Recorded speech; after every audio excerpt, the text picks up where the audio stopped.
delighted morning to all my dearest students. My name is Dr. Veena Somaya from Dr. Subhash Aryakanya Vidyalaya, Junagadh.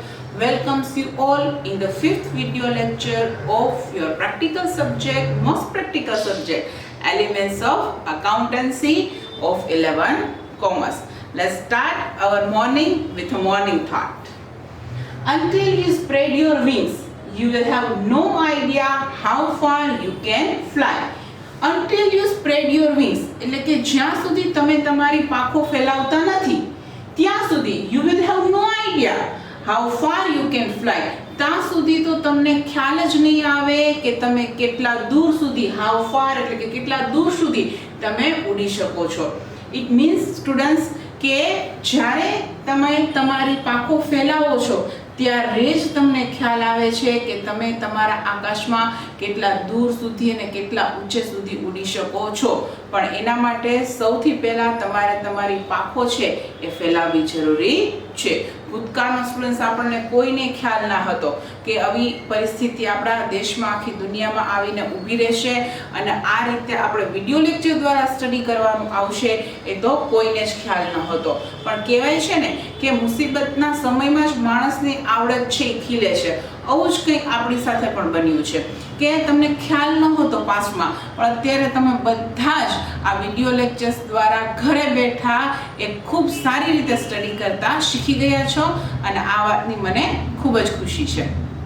I hope કે તમારું જે 11th કોમર્સનું જે આકાશ છે એ આકાશમાં ઉડવા માટે આ જે વિડીયો લેક્ચરની પાક છે એ તમને 100% યુઝફુલ થશે. Thank you. Dear students, we have started our chapter number 1, હિસાબી પદ્ધતિ અને તેના પારિભાષિક શબ્દો. અને આપણે હિસાબી પદ્ધતિ છે એના વિશે જ અભ્યાસ કરી રહ્યા છીએ.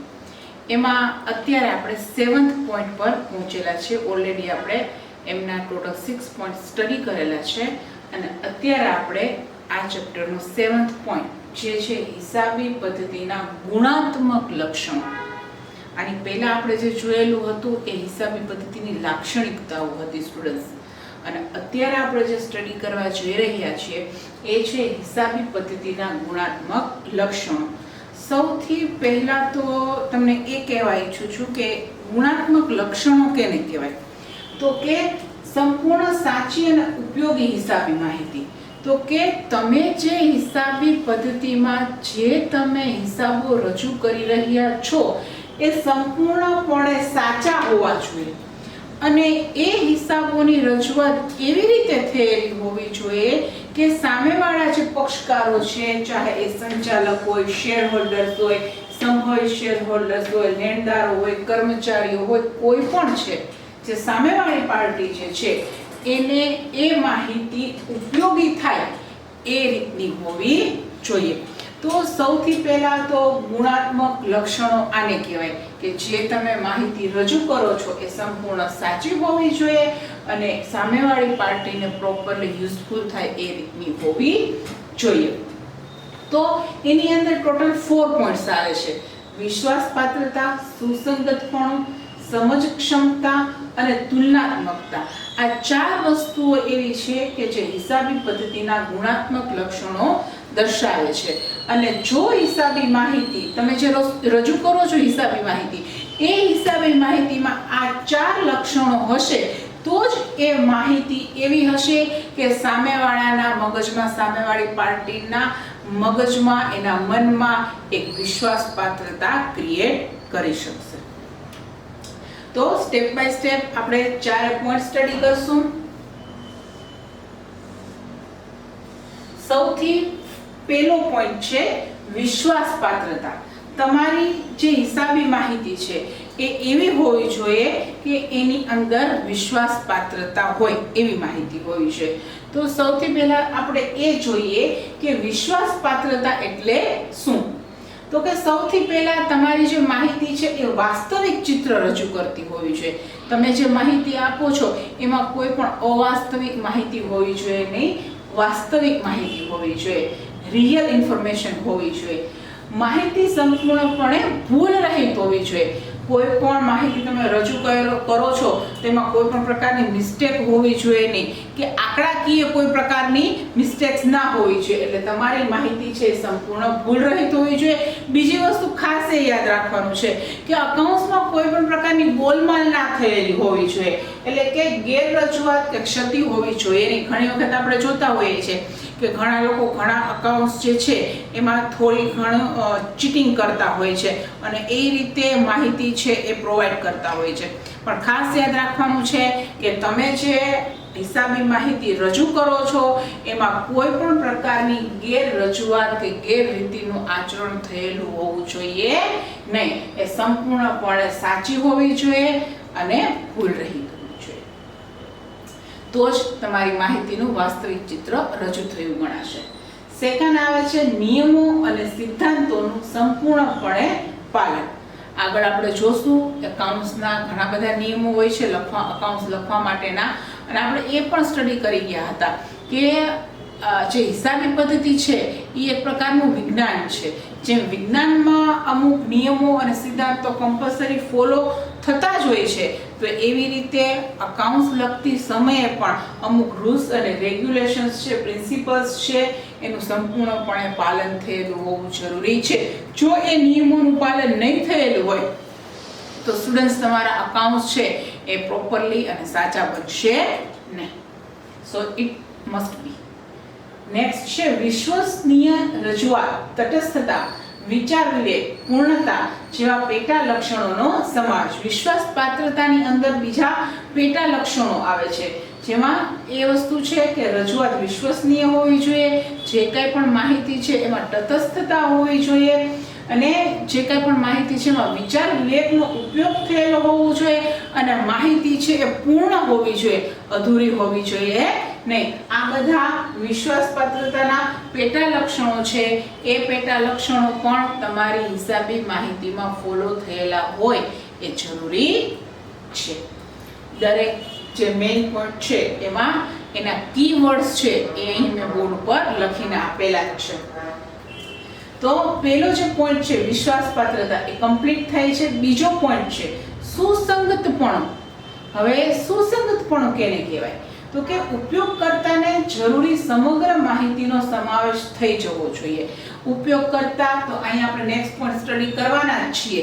તો ઉપયોગકર્તામાં એના સંચાલકો, કંપનીના સંચાલકો, કંપનીના શેર હોલ્ડરો, સંભવિત શેર હોલ્ડર્સ, લેણદાર, કર્મચારી, ગ્રાહક, વેરા અધિકારી, આ બધા તેમના ઉપયોગકર્તા છે. તો હવે જ્યારે તમે હિસાબ રજૂ કરો છો તો એ હિસાબ રજૂ કરો અને સામેવાળી પાર્ટી એને જોવે છે, તો ત્યારે એને જેટલી પણ ઇન્ફોર્મેશન નીડેડ છે એ બધી જ ઇન્ફોર્મેશન એ તમે જે પ્રોવાઈડ કરેલી હિસાબી માહિતી છે એની અંદરથી એમને ટોટલી વસ્તુઓ મળી જવી જોઈએ. એને કહેવાય સુસંગતપણું. શા માટે? કારણ કે આ બધા ઉપયોગકર્તાઓ છે એ તમારી માહિતી એટલે ચેકઆઉટ કરે છે કારણ કે ભવિષ્યમાં એને કોઈક ને કોઈક નિર્ણય લેવો છે, એટલે તો એ તમારી માહિતી ચેક કરે છે. જેમ કે ગ્રાહકો છે તો એને તમારી કંપનીની કોઈ પણ પ્રોડક્ટ છે એની પ્રાઇસ કેટલી હોઈ શકે એ જાણવું હોય. સંભવિત શેર હોલ્ડરને ફ્યુચરમાં તમારી કંપનીમાં ઇન્વેસ્ટમેન્ટ થઈ શકે એમ છે કે નહીં, કરી શકાય એમ છે કે નહીં, એ જાણવું હોય એના માટે. તો આવી રીતે અલગ અલગ ઉપયોગકર્તાઓ પોતાને લાઈફમાં તમારી કંપનીને રિલેટેડ કંઈક ડિસિઝન લેવો છે એટલે તો એ લોકો તમારા અકાઉન્ટ્સ ચેક કરે છે. તો તમારા અકાઉન્ટ્સ એવા હોવા જોઈએ કે એને નીડેડ જેટલી બી ઇન્ફોર્મેશન હોય એ તમારા અકાઉન્ટ્સમાંથી એમને મળી જવી જોઈએ. એવા અકાઉન્ટ્સ તમારા સંપૂર્ણ હોવા જોઈએ અને સુસંગત હોવા જોઈએ. નેક્સ્ટ થર્ડ પોઈન્ટ આવે છે સમજ ક્ષમતા. હવે સમજ ક્ષમતા કેને કહી શકાય? તો કે સમજ ક્ષમતા એટલે આપવામાં આવેલ માહિતીનો અર્થ સ્પષ્ટ હોવો જોઈએ. કોઈ પણ માહિતીની તમે રજૂઆત કરો છો તો એ માહિતીની રજૂઆત એવી રીતે સ્ટુડન્ટ્સ થયેલી હોવી જોઈએ કે સામેવાળો વ્યક્તિ છે એને પ્રોપરલી અન્ડરસ્ટુડ કરી શકે. હિસાબી પદ્ધતિ યોગ્ય સ્વરૂપમાં સંપૂર્ણ વિગતો સાથે રજૂ થયેલી હોવી જોઈએ. હંમેશા હિસાબી માહિતીની રજૂઆત કેવી રીતે કરવી એના બધાના ફોર્મેટ જ છે. આમ નોંધ કઈ રીતે લખવી, ખાતાવહી કઈ રીતે રેડી કરવામાં આવે છે, નફા નુકસાન ખાતું, વેપાર ખાતું, પાકું સરવૈયું, આ બધા એકાઉન્ટ્સ કઈ રીતે પ્રિપેર કરવા એના ફિક્સ ફોર્મેટ છે. તો એ ફોર્મેટ થ્રુ જ આપણે હિસાબી માહિતી રેડી કરવાની હોય છે. એટલે એનું જે સ્વરૂપ છે એ રીતે જે રીતે મેન્શન કરવામાં આવેલું છે એ રીતે જ રાખવા જોઈએ.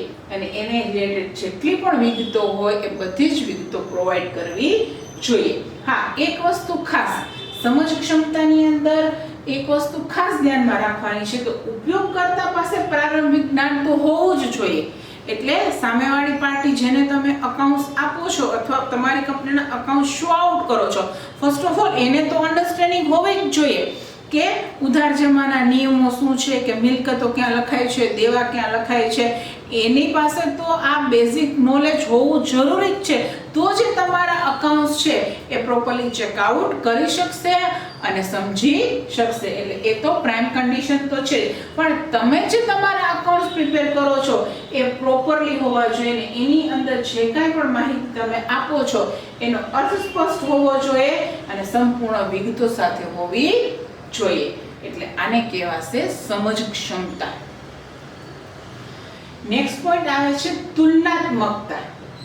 આપણે સૌથી પહેલા વાત થયેલી હતી આપણે કે જે નફા નુકસાન ખાતું અને પાકું સરવૈયું બનાવવામાં આવે છે, તો નફા નુકસાન ખાતું છે એ તમારી કંપનીની નફાકારકતા શો આઉટ કરશે કે આ વર્ષે તમારી કંપનીમાં કેટલો નફો છે અથવા તો કેટલું નુકસાન છે. અને સેકન્ડ છે આર્થિક સદ્ધરતા, જે પાકા સરવૈયા ઉપરથી ખબર પડે છે. તો આ બંને વસ્તુ જે છે આપણે કમ્પેર કરતા હોય. કમ્પેરિઝન સ્ટુડન્ટ્સ બે રીતે થઈ શકે. એક તો એક જ પેઢી હોય પણ એના બે અલગ અલગ સમય હોય, તો બે અલગ અલગ સમય વચ્ચે આપણે કમ્પેરિઝન કરીએ. જેમ કે મારી કોઈ પણ એક કંપની છે, સપોઝ મારી એબીસી લિમિટેડ કંપની છે, એનું 2015-16 એના બધા અકાઉન્ટ્સની સરખામણી હું 2016-17ના અકાઉન્ટ સાથે કરું તો કંપની એક જ છે મારી, પણ એના મેં બે અલગ અલગ સમયના અકાઉન્ટ્સ લીધા. એક લીધું છે 15-16નું અને એક લીધું છે એના પછીના વર્ષનું, એટલે કે 16-17નું. તો એક જ કંપનીના બે અલગ અલગ સમયના હું અકાઉન્ટ્સ લઉં છું અને એ બંનેની હું કમ્પેરિઝન કરું છું. તો એ બને એક પેઢીના બે સમયગાળાની તુલના. અને સેકન્ડ છે આંતરપેઢી તુલના, એટલે કે એક કંપની એબીસી લિમિટેડ હોય અને એક કંપની XYZ લિમિટેડ હોય. તો એબીસી લિમિટેડના હિસાબોની તુલના હું XYZ લિમિટેડના હિસાબો સાથે કરું છું. તો આને કહેવામાં આવે છે આંતરપેઢી તુલના. એટલે કે બે અલગ અલગ સમયની પણ તુલના થઈ શકે અને બે અલગ અલગ પેઢીની પણ તુલના થઈ શકે છે. જેના દ્વારા શું ખબર પડે છે, તો આપણે એક પેઢીની બીજી પેઢી સાથે તુલના કરીએ અથવા તો એક સમયની બીજા સમય સાથે તુલના કરીએ તો આપણને ખ્યાલ આવે કે એમના અને આપણા નફા અને નુકસાન વચ્ચે શું ડિફરન્સ છે, અથવા તો એક વર્ષ અને બીજા વર્ષમાં જે ફેરફાર થયો છે તો એને લીધે નફો અને નુકસાન છે એમાં કેટલું વેરિએશન આવેલું છે. તો આ વેરિએશન આપણે જાણી શકીએ પણ ક્યારે કે તમારી જે હિસાબી માહિતી જે છે એ પરફેક્ટલી રજૂ થયેલી હોય તો. એટલે એવી જ રીતે રજૂ કરવી જોઈએ કે બે સમય અથવા તો બે કંપની વચ્ચે તુલના પ્રોપરલી થઈ શકે. તો સ્ટુડન્ટ્સ, આવી રીતે હિસાબી પદ્ધતિના ટોટલ 4 ગુણાત્મક લક્ષણો છે જે આપણે જોયા છે અને આ 7th પોઈન્ટ છે આપણે અહીં કમ્પ્લીટ કરીએ છીએ.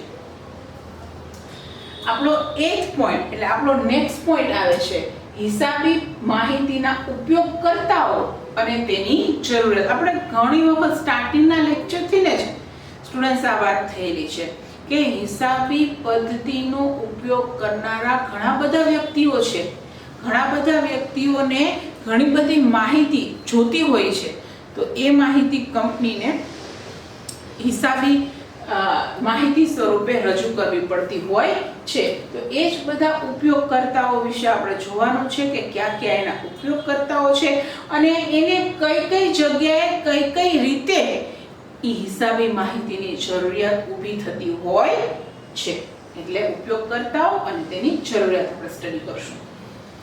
પોઈન્ટ નંબર 8, હિસાબી માહિતીના ઉપયોગકર્તાઓ અને તેની જરૂરિયાત. ટોટલ 12 ઉપયોગકર્તાઓ છે. સ્ટેપ બાય સ્ટેપ આપણે સ્ટડી કરીશું. સૌથી પહેલા આવે છે સંચાલકો. આમ આપણે જોવા જઈએ તો શેર હોલ્ડર છે એને કંપનીના માલિકો ગણવામાં આવે છે, પરંતુ કંપનીનું સંચાલન કોણ કરે છે? તો કે બોર્ડ ઓફ ડિરેક્ટર્સ જે છે એના જે સભ્યો છે એ કંપનીનું સંચાલન કરતા હોય છે. ઘણા બધા અંદાજો એને ભૂતકાળમાં બાંધેલા હોય છે અને એ ભૂતકાળના અંદાજો ઉપર વર્તમાનનો આધાર રહેલો હોય છે. તો અંદાજો અને ખરેખર પરિણામોની સરખામણી કોણ કરે છે? તો કે એ જે સંચાલક મંડળ છે, એ જે બોર્ડ ઓફ ડિરેક્ટર્સ છે એ કરે છે.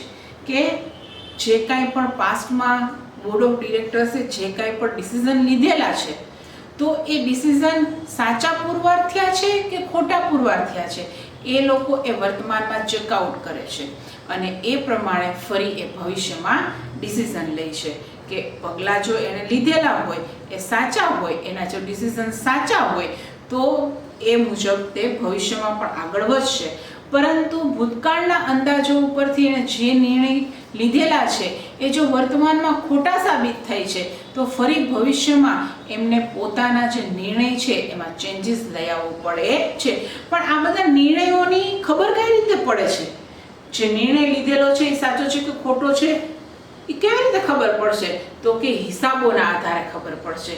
જ્યારે વર્ષ પૂરું થશે અને બધા અકાઉન્ટ્સ પ્રિપેર કરવામાં આવશે, એના ઉપરથી નફાકારકતા અને આર્થિક પરિસ્થિતિનો ખ્યાલ આવશે કે આ વર્ષે આપણા ધંધામાં કેટલો નફો કે નુકસાન થયો, આ વર્ષના એન્ડમાં આપણા ધંધાની આર્થિક પરિસ્થિતિ શું છે, એ બધું ચેકઆઉટ તો હિસાબોના આધારે જ થશે અને એના પરથી સંચાલકોને ખબર પડશે કે ભવિષ્યમાં આપણે કેવા પ્રકારના સુધારાત્મક પગલાં લેવાની જરૂરિયાત છે. તો સૌથી પહેલા જે કંપનીના સંચાલકો છે એને તો આ વસ્તુની એટલે હિસાબી માહિતીની ખૂબ જ જરૂરિયાત રહે છે. સેકન્ડ પોઈન્ટ આવે છે શેર હોલ્ડર્સ, એટલે કે જે અત્યારે વર્તમાન શેર હોલ્ડર્સ છે એની અહીં વાત થઈ રહી છે. અત્યારે તો એવો રૂલ જ છે કે કંપનીને રિલેટેડ જે કાંઈ પણ ડિસિઝન લેવામાં આવતા હોય છે, જે કાંઈ પણ ડિવિડન્ડ્સના રેટ જાહેર થતા હોય છે, આ બધી જ વસ્તુઓ છે એની ટ્રુ કોપી એટલે કે પ્રમાણિત નકલ છે એ કંપની એના શેર હોલ્ડર્સના ઘરે મોકલી જ આપે છે. પછી હવે ભવિષ્યમાં એને ફરી કોઈ ઇન્વેસ્ટમેન્ટ કરવાનું આવ્યું, શેર હોલ્ડર્સને ફરી કંઈ ઇન્વેસ્ટમેન્ટ કરવાની ઈચ્છા હોય તો એ જે રોકાણ અંગેનો નિર્ણય છે એ શેર હોલ્ડર કંપનીના હિસાબો પરથી લેતી હોય છે. જો કંપની પ્રોફિટ કરતી હોય, એની આર્થિક પરિસ્થિતિ સારી હોય તો રોકાણકારો છે એ ભવિષ્યમાં પણ હજી ઇન્વેસ્ટમેન્ટ કરશે અને એનું જે ઇન્વેસ્ટમેન્ટ હશે એ સ્થિર તેમાં ને તેમાં રહેવા દેશે. પણ કદાચ એવું નજરે આવે કે કંપની છે ખોટ કરી રહી છે તો શેર હોલ્ડર્સને એમ પણ થઈ શકે કે ભવિષ્યમાં પણ જો આ કંપની ખોટ કરશે તો હવે મારે વધુ ઇન્વેસ્ટમેન્ટ તો એ કંપનીમાં કરવાનો કોઈ મિનિંગ જ નથી. અને એવું બી બની શકે કે પ્રવર્તમાન જે ઇન્વેસ્ટમેન્ટ છે એ પણ એ લોકો પાછું ખેંચી લે, એટલે કે પોતાના શેર છે એ બીજાને પણ સેલ કરી શકે છે. તો આવી રીતે રોકાણ અંગેના નિર્ણયો પ્રવર્તમાન જે શેર હોલ્ડર્સ હોય છે એ હિસાબ ઉપરથી લેતા હોય છે અને એવી જ રીતે ભવિષ્યનો અંદાજ પણ એ લોકો કાઢતા હોય છે. તો આ રીતે સ્ટુડન્ટ્સ શેર હોલ્ડર્સો માટે પણ હિસાબી માહિતી એ ખૂબ જ ઉપયોગી છે. થર્ડ આવે છે સંભવિત શેર હોલ્ડર્સ. સંભવિત શેર હોલ્ડર્સ કેને કહી શકાય? એવા શેર હોલ્ડર્સ કે જેણે હજુ સુધી આપની કંપનીના શેર પરચેસ નથી કર્યા, પણ તે લોકો એવું વિચારી રહ્યા છે, એવું એની ઈચ્છા છે કે ભવિષ્યમાં હું આ કંપનીના શેર ખરીદું તો જ્યારે એને ભવિષ્યમાં તમારી કંપનીના શેર ખરીદવાની ઈચ્છા છે, ફર્સ્ટ ધ્યાન રાખજો હજી સુધી એણે તમારી કંપનીમાં ઇન્વેસ્ટમેન્ટ કર્યું નથી, એટલે જેને સંભવિત કહેવાય છે, પણ રોકાણ કરવાની ઈચ્છા ધરાવે છે. તો એમને અત્યારના શેર હોલ્ડર્સ પણ પ્રોપરલી ઇન્ટેલિજન્ટ અને સ્માર્ટ છે. એમને કોઈ પણ કંપનીમાં એ લોકો ઇન્વેસ્ટમેન્ટ નથી કરતા. ઇન્વેસ્ટમેન્ટ કરતા પહેલા તે ઘણી બધી ઇન્ફોર્મેશન તમારી કંપનીની મેળવે છે અને જો તમારી કંપની એને સદ્ધર લાગશે તો જ ભવિષ્યમાં એ તમારી કંપનીમાં ઇન્વેસ્ટમેન્ટ કરે છે. તો આ રીતે જે ભવિષ્યના સંભવિત શેર હોલ્ડર્સ છે એને પણ તમારા જે હિસાબો છે એની ખૂબ જ આવશ્યકતા રહેતી હોય છે. નેક્સ્ટ આવે છે લેણદારો. એમાં ટૂંકા ગાળાના લેણદારો અને લાંબા ગાળાના લેણદારો બંનેનો સમાવેશ થાય છે. ટૂંકા ગાળાના લેણદારો કેને કહી શકાય? તો કે તમારે કોઈ પણ માલની ખરીદી કરવી છે ત્યારે ઘણા લોકો તમને ઉધાર માલની ખરીદી કરવા માટેની સુવિધા પૂરી પાડે છે. તો ભવિષ્યમાં એ તમારા લેણદાર બને છે, કારણ કે અત્યારે તમે જે ખરીદી કરો છો એનું પેમેન્ટ તમે અત્યારે ચૂકવી રહ્યા નથી. તમે એ વસ્તુનું પેમેન્ટ સામેવાળી પાર્ટીને ભવિષ્યમાં કરવાના છો. તો સામેવાળો વ્યક્તિ છે એ તમારો લેણદાર છે, એ તમારી પાસેથી પૈસા માગે છે. તો જ્યારે એને ઉધાર વેચાણ કરવું છે સામેવાળી વ્યક્તિને અને તમારે ઉધાર ખરીદી કરવી છે, તો ત્યારે સામેવાળો વ્યક્તિ છે એ તમારો લેણદાર બને છે. પણ એ ક્યારે તમને શાખ ઉપર માલ આપશે? સામેવાળી પાર્ટી તમને સ્ટુડન્ટ્સ ક્યારે શાખ ઉપર માલ આપશે? તો કે જો તમારી કંપની નફો કરતી હશે અને તમારી કંપનીની આર્થિક સદ્ધરતા સારી હશે તો જ એ તમને ઉધાર ખરીદી કરવાનો ચાન્સ આપે છે. અને એ વસ્તુ ક્યાંથી એ લેણદારોને ખબર પડશે? તમારા હિસાબો ચેક કરશે ત્યારે તેને ખબર પડશે કે તમે હકીકતમાં નફો કરો છો કે નુકસાન કરો છો અને તમારી કંપનીની આર્થિક સદ્ધરતા કેવી છે. અને લાંબા ગાળાના લેણદારો, તેમાં ખાસ કરીને જે બેંક પાસેથી તમે લોન લઈ આવો છો, આપણે અગાઉ એક વખત વાત થયેલી જ હતી કે તમારે લાંબા ગાળા માટે જો પૈસાની નીડ હોય તો તમે બેંકમાંથી લોન લેતા હોવ છો. તો એ જે બેંક છે એ તમારો લાંબા ગાળાનો લેણદાર બને છે. અને સેકન્ડ, ડિબેન્ચર હોલ્ડર્સ એ પણ લાંબા ગાળાના લેણદારની અંદર આવે છે. તો ડિબેન્ચર્સ હોલ્ડર્સ અને બેંક આ લોકો ક્યારે તમને પૈસા આપે છે? તો કે જો તમે સારો એવો પ્રોફિટ કરતા હોય તો જ. અને એના માટે એ લોકો તમારા એકાઉન્ટ્સ છે એ સૌથી પહેલા ચેક કરે છે. તો આવી રીતે ટૂંકા ગાળા અને લાંબા ગાળાના બંને લેણદારો માટે એને તમારી હિસાબી માહિતીની જરૂરિયાત રહે છે. 5th પોઈન્ટ આવે છે કર્મચારીઓ. ડિયર સ્ટુડન્ટ્સ, કર્મચારીઓની વાત તો આપણે અગાઉ પણ થયેલી છે કે હંમેશા કર્મચારીઓ જે છે એને ભવિષ્યમાં કેવા પ્રકારના બેનિફિટ મળી શકશે અથવા તો નહીં મળી શકે એ તમારી કંપનીમાં થતા નફા પર આધારિત હોય છે. તો એમને ભવિષ્યમાં કેટલો પગાર વધારો થશે, બોનસ કેટલું મળશે કે નહીં, અને ભવિષ્યમાં એની નોકરીની સુરક્ષા કેટલી છે, આ બધી બાબતો માટે પણ કર્મચારીઓને તમારા હિસાબ ચેક કરવામાં ઇન્ટરેસ્ટ હોય છે કે જેથી એ પણ ભવિષ્યમાં પોતાને રિલેટેડ ડિસિઝન લઈ શકે. તો આ રીતે કર્મચારીઓ માટે પણ હિસાબો ખૂબ જ ઉપયોગી હોય છે. નેક્સ્ટ આવે છે વેરા અધિકારીઓ. રાજ્ય સરકાર અને કેન્દ્ર સરકાર આ બંને લોકો વેરાઓ કંપની પાસેથી લેતી હોય છે. તો તમારી કંપનીમાં આ વર્ષે કેટલો પ્રોફિટ થયો છે, કેટલો લોસ થયો છે, આ બધી વસ્તુઓ છે એના ઉપરથી ટેક્સ ડિસાઇડ થતો હોય છે. તો રાજ્ય સરકાર અને કેન્દ્ર સરકાર બંનેના ટેક્સ અલગ અલગ હોય છે અને તમારા હિસાબો પ્રિપેર થઈ જાય ત્યારબાદ કેટલો ટેક્સ પે કરવો એ નક્કી કરવાનું થતું હોય છે. અને વેરા અધિકારીઓ છે એ પણ કંપનીને કે ભાગીદારી પેઢી પાસેથી કેટલો ટેક્સ લેવા એને રિલેટેડ જે આયોજન કરતી હોય છે ત્યારે અલગ અલગ કંપનીના અકાઉન્ટ્સ ચેક કરતી જ હોય છે અને એ અકાઉન્ટ્સ ચેક કરીને પછી જ એ ટેક્સના રેટ ડિસાઇડ થતા હોય છે. તો આ રીતે રાજ્ય સરકાર અને કેન્દ્ર સરકાર આ બંનેને જ્યારે ટેક્સ રિલેટેડ ડિસિઝન લેવાના હોય છે ત્યારે કંપની અથવા તો તમારી પેઢીના અકાઉન્ટ્સ ચેક કરવા ખાસ જરૂરી હોય છે. નેક્સ્ટ આવે છે ગ્રાહકો. કે અત્યારના જે કસ્ટમર્સ છે એ પણ સ્માર્ટ બની ગયા છે. વસ્તુ કે સેવાની પડતરનો અંદાજ એ લોકો તમારા હિસાબો પરથી કરી જ લેતા હોય છે. ક્યારેય પણ કોઈ પણ કંપનીની વસ્તુની પડતર કેટલી આવે છે એને જ્યારે જાણવું હોય છે ત્યારે એ લોકો ઓનલાઈન તમારા જે હિસાબ હોય છે એ ચેક કરતી હોય છે, જેના આધારે એમને ખબર પડે કે આ વસ્તુની પ્રાઇસ છે એ આટલી જ આવી શકે છે. વર્તમાન બજાર ખરીદનાર એટલે કે ગ્રાહકનું છે, નહીં કે વેચનારનું. કહેવાય છે ને સ્ટુડન્ટ કે customer is the king of market. એટલે અત્યારનું જે બજાર છે એમાં ખરીદનારાઓનું ઇમ્પોર્ટન્સ છે, કસ્ટમરનું ઇમ્પોર્ટન્સ છે, નહીં કે સેલરનું ઇમ્પોર્ટન્ટ છે. એટલે દરેક કંપનીએ દરેક પેઢીએ પોતાના હિસાબો એટલે પણ રજૂ કરવાના રહે છે કારણ કે ગ્રાહકો છે એ પણ એના હિસાબ જોતી હોય છે. 8 પોઈન્ટ, વિદેશી ઉદ્યોગ સાહસિકો. અત્યારે એવું કહી શકાય સ્ટુડન્ટ્સ કે આખી દુનિયા છે એક ગામ બની ગયું છે. કોઈ પણ એક દેશ બીજા દેશ સાથે બહુ જ ઇઝીલી રીતે વેપાર કરી શકે છે અને આવી રીતે એક દેશની કંપની બીજા દેશની કંપની સાથે સંયોજન કરતી હોય છે. તો એ સમયે જ્યારે એક દેશની કંપનીને બીજા દેશ સાથે સંયોજન કરવું છે ત્યારે બંને એકબીજાની કઈ કઈ વસ્તુઓ ચેક કરશે? તો કે કંપનીની સદ્ધરતા કેવી છે, કંપનીની તરલતા કેવી છે અને કંપનીની નફાકારકતા કેવી છે. આ બધી વસ્તુઓ ચેક કરતી હોય છે. સપોઝ અમેરિકાની એક કંપની છે, તેમને ઇન્ડિયાની એક કંપની સાથે સંયોજન કરવું છે, ત્યારે બંને કંપની સામસામે એકબીજી કંપનીની સદ્ધરતા, તરલતા અને નફાકારકતા આ ત્રણેય વસ્તુ ચકાસશે. જો એને પ્રોપર લાગશે તો જ એ લોકો સંયોજનનું સ્ટેપ આગળ વધારશે. અને આ વસ્તુ કેના પરથી ખ્યાલ આવશે?